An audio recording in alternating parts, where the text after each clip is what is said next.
지금 문 대통령이 어제 8.15 경축사를 보면서요, 대통령이 상황인식을 제대로 하지 못하고 PR을 구별하지 못하고 더 나아가서 이 정말로 제대로 된 이 국민을 아끼는 역사관에 기반하지 못하고 한쪽의 이념이나 철학에 경사되어 있을 때 나타날 수 있는 대표적인 연설의 사례를 보여줬다. 저는 그렇게 생각을 합니다.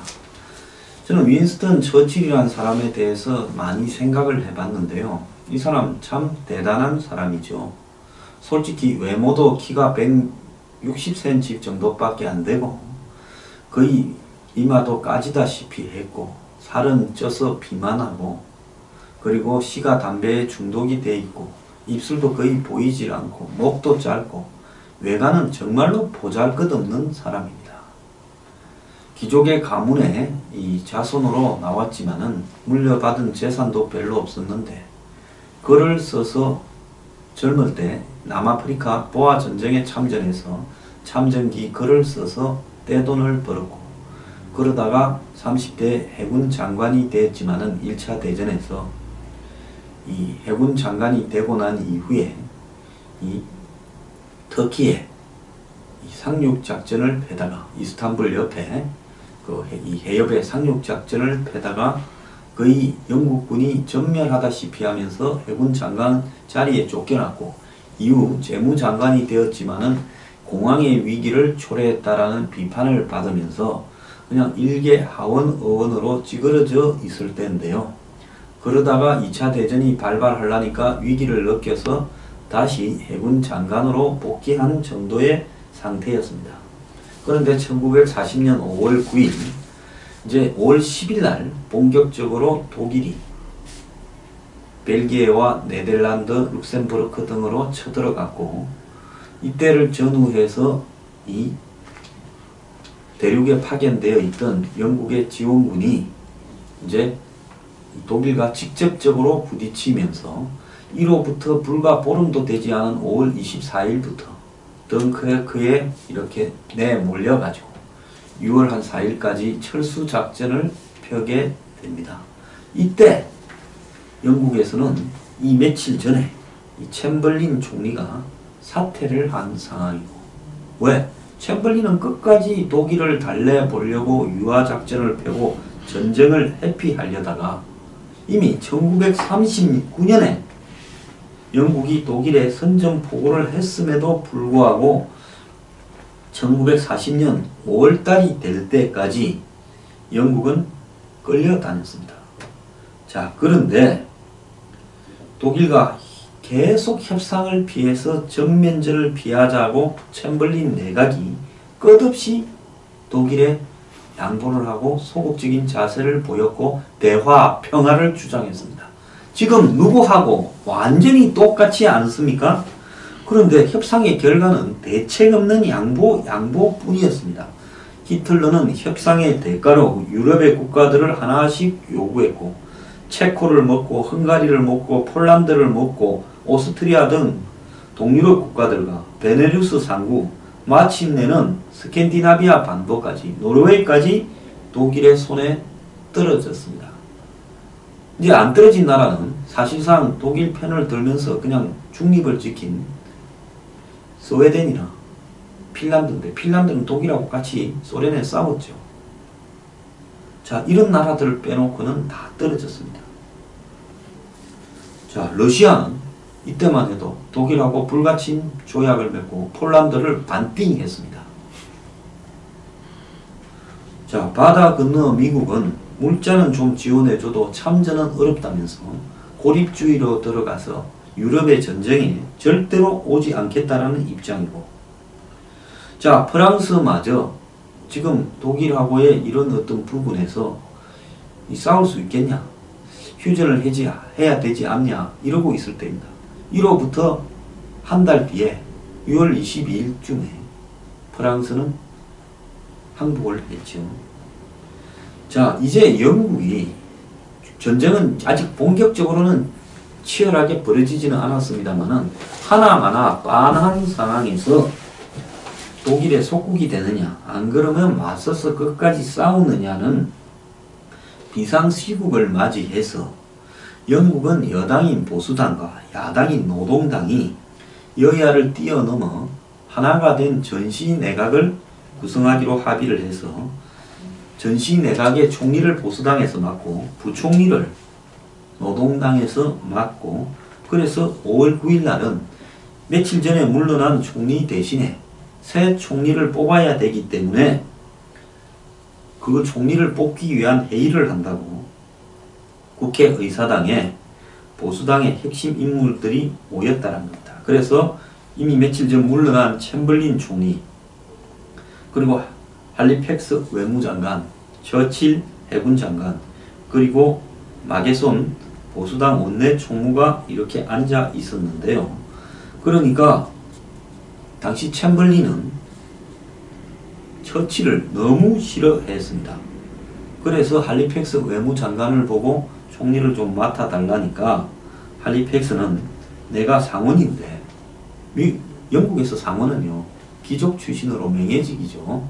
그런데 어떻게 이 총리를 맡겠느냐.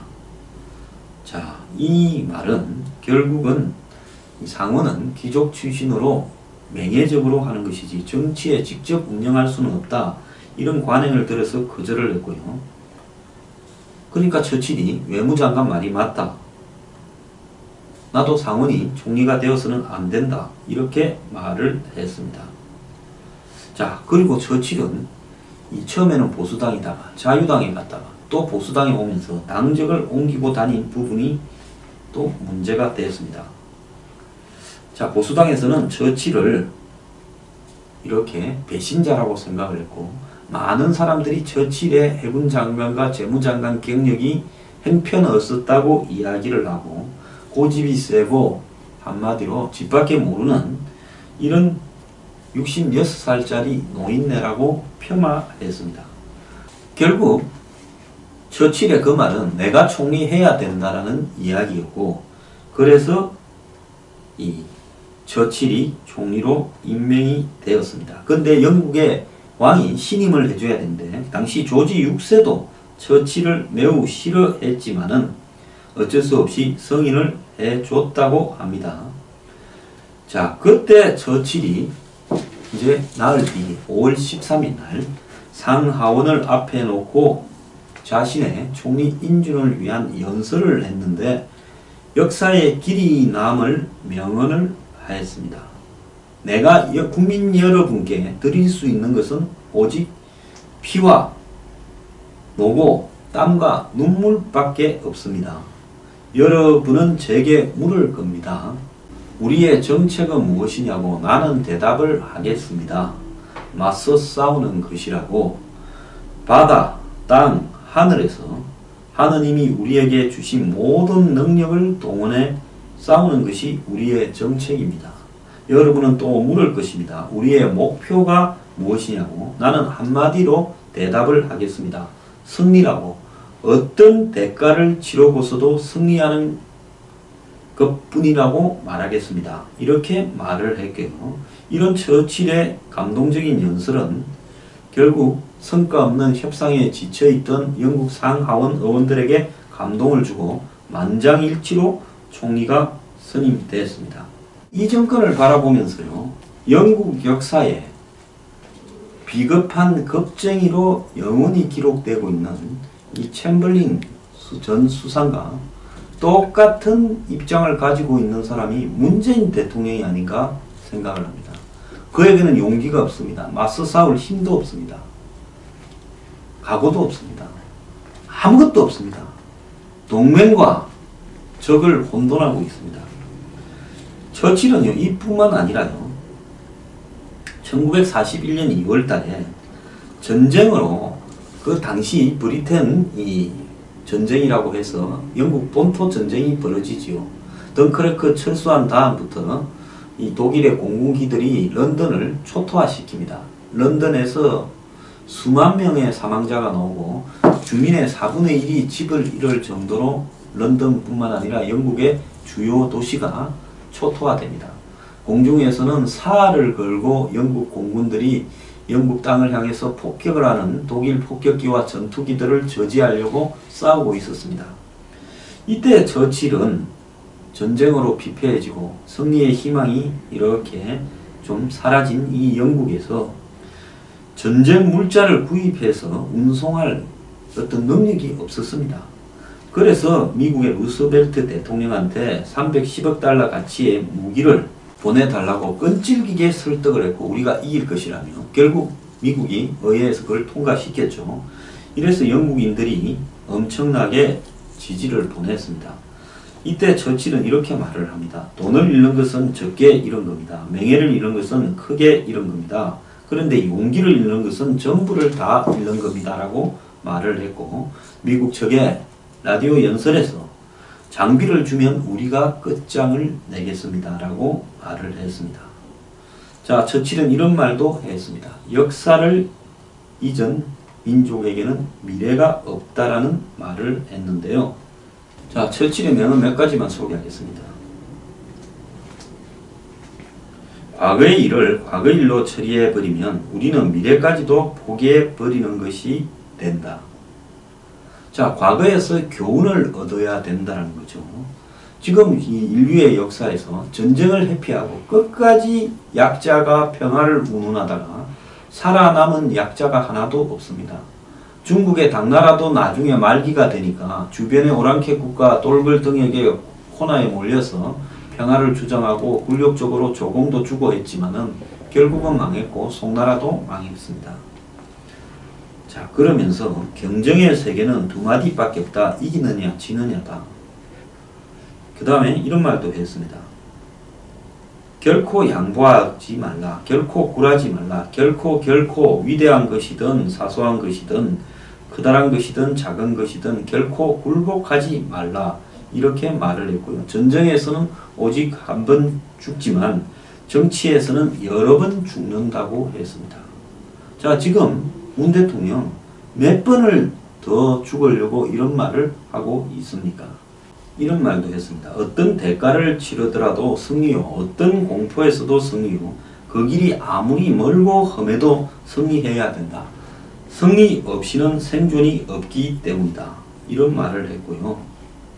전쟁에는 결단, 패배에는 반항, 승리에는 아양, 평화에는 선의가 필요하다. 이렇게 말을 했고요. 자, 이런 처칠이었기 때문에 그 절망의 상황에서 유럽이 다 넘어가고 그랬음에도 불구하고 끝까지 독일과 싸우자라고 이야기를 하면서 항복을 거부하고 싸웠습니다. 당시에 히틀러는 영국에 대해서는 사실상 인종적으로 독일과 그렇게 피가 멀지 않고 또 영국에 대해서는 역사적으로 적대성이 없었습니다. 유럽과는 별개의 나라라는 생각도 하고 있었죠. 그래서 히틀러는 영국은 한국이 아니라 강화 조약만 맺어주고 빠지면, 즉 스페인이나 스위스나 스웨덴 같이 중립을 지키고 빠지면 자기가 알아서 그 다음에는 소련을 치겠다고 이야기를 했습니다. 그래서 이 공산주의에 대처해서 내가 총대를 맸으니까 영국은 나하고 강화 조약을 맺자 하는 이야기를 끊임없이 전달했고 히틀러의 측근도 가서 그렇게 말을 하기도 했습니다. 하지만 처칠은 전쟁이 끝나면 소련에 이 세계의 반을 떼줄지 모르더라도 어쨌든 독일을 꺾어야 된다는 신념에서 항복이나 강화를 거부하고 끝까지 버텼지요. 어떻게 보면 미국도 참전하지 않고 그때 당시에 소련은 히틀러와 불가침 조약을 맺고 있었고 오직 영국만 남아있었던 겁니다. 자, 끝까지 참전하지 않으려는 미국을 향해서 정말 다리를 붙들고 늘어지면서 민주주의를 사수하기 위해서 영국을 도와달라고 끊임없는 설득을 해서 무기를 갖다가 받아오는데 이 무기를 독일의 유보트들이 처음에는 절반이나 한 3분의 1을 바다에서 공격을 해서 수장을 시켜버립니다. 영국에는 물자난이 심화되고요. 독일 비행기는 허구날 날아와서 영국을 폭격을 해댑니다. 이 속에서도 버티면서 한마디로 견디자라고 이야기를 하고 또 북아프리카 전선 등에서 독일과 부딪혔습니다. 자, 이런 상황에서 나중에 결국 미국이 참전하게 되고 이 미국이 참전하기까지의 1년 반이 넘는 기간 동안에 영국은 홀로 외로이 독일과 싸워야 했습니다. 그때 무슨 희망이 있었겠습니까? 그럼에도 불구하고 처칠은 자신의 신념과 용기로서 버텼고요. 전쟁에 이기고 나니까 전쟁이 채 끝나기도 전에 포트담 회담인가 할 때 영국 선거했어요. 45년 7월 달에. 이 아시아의 전쟁, 태평양 전쟁은 끝나지도 않았습니다. 유럽 전쟁만 끝났는데 독일만 항복하고. 선거에서요, 영국 국민들이 처칠을 쫓아내버렸습니다. 노동당을 지지를 했습니다. 왜? 이제 토사구팽이라고 전쟁이 끝나고 난 뒤에도 처칠의 독성과 아집을 보기 싫다. 처칠은 전쟁이 끝나면 영국이 사회주의 국가가 되지 않을까 걱정을 해서 이 베버리지 보고서라고 해서 요람에서 무덤까지라는 내셔널 헬스케어 같은 영국의 복지 시스템을 구축하라고 지시까지 해놨는데도 불구하고 전쟁이 끝난 후 곧바로 영국 국민들은 그 희생양을 처칠로 이렇게 삼아버렸습니다. 기가 찰 이야기겠죠. 자, 그렇지만은 처칠은 51년에 다시 총리가 이렇게 되어서 55년까지 하고는 이렇게 나중에 노벨 문학상까지도 받습니다. 처칠의 한마디로 해고록이 노벨 문학상을 수상하게 됩니다. 자, 개인적으로는 아집도 세고 아주 못생기고 혐오감 있게 생겼고 고집이 너무 세서 주변 사람과 어울리지 못하고 누구도 그와 내각을 같이 하기 싫을 정도로 이렇게 혐오감을 주는 사람이었지만은 끈질긴 자기 신념으로 영국을 지켜내고 2차 대전에서 승리를 가져왔는데요. 그 사람이 자기 연설을 직접 새벽까지 자기가 쓰고는 그 다음에 비서관 보고 제대로 정서해라고 하고는 잠자리에 들었다고 합니다. 그러고 나서는 꼭 자기가 공개적인 자리에서 직접 연설을 하거나 라디오 방송을 통해서 연설을 하기 시작했습니다. 2차 대전의 영국 국민의 성전 의지는 처칠의 연설에서 나왔다고 볼 수 있습니다. 한 사람이요, 이렇게 연설을 통해서 자기 나라를 지켜내는 사례는 드물었을 겁니다. 처칠이 영국 공군이 독일 공군과 매일 싸우면서요, 하루에 수십 명, 수백 명이 죽어나갔습니다. 영국 공군 조종사들이요. 나중에 비행기가 몇 대 남지가 않았어요. 그때 스피파이어 이런 거 썼지 않습니까? 그런데 나중에 처칠이 그들을 향해서 이런 말도 했습니다. 가장 적은 소수가 가장 많은 사람을 구한 위대한 일이다라고 평가도 했습니다. 자, 그에 반해 이 자신의 역사에 대해서 혐오하고 과거에 대해서 교훈을 얻으려고 하지도 않고 틈만 나면 나서서 폄하합니다.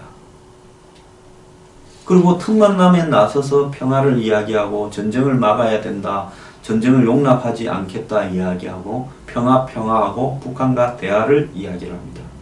지금 이 상황이요, 정말 역사에서요, 우리는 2차 대전 발발 직전 직후에 이 당시 영국의 상황과 또 73년, 68년부터 73년까지의 베트남의 상황에서 우리는 지금 한국의 문재인 정권을 역사적 교훈으로 바라봐야 되는 겁니다. 자, 독일이 끊임없이 하나씩 먹어가는데도 끊임없이 전쟁하면 안 된다, 평화를 지켜야 된다 하면서 양보로 일관했습니다. 그러다가 영국에서 가장 혐오스러운 인물이, 혐오스럽지만은 그래도 고집 하나는 인정해 줘야 된다고 총리가 66살에 됐습니다. 아무도 할 사람이 없었어요. 내가 정말 총리하면 내가 이 전쟁을 이기겠다고 말할 사람이 하나도 없으니까, 그래, 네가 한번 해봐라고 던져준 자리를 맡아서 그 전쟁을 승리로 가져왔습니다. 자, 또 한번 봅시다. 베트남 한번 봅시다. 끊임없이 평화를 내세웠지만은 평화를 이야기했던 사람들 대부분이 나중에 월명 북베트남의 간첩임이 드러났습니다. 결국 평화라는 말 속에 베트남은 지도에서 사라져 버렸습니다. 지금 평화를 이야기하고 대화를 이야기하고 전쟁은 안 된다라는 이 문 대통령과 그를 지지하는 집단, 이 사람들이요, 결국은요, 평화와 대화를 말하지만은 그 속에서 대한민국이라는 나라가 가져온 가치, 그리고 그 번영, 그리고 거기에 담겨있는 위대함은 끊임없이 경멸합니다. 지금 한번 보세요. 어제 경축사에서도 말을 하는 거 한번 보십시오. 우리 역사에 대한 부정으로 일관하고 있지 않습니까? 자, 연설 하나만 보더라도요. 이게 쌀수가 노란지 노랗지 않은지 확연하게 드러나는 겁니다.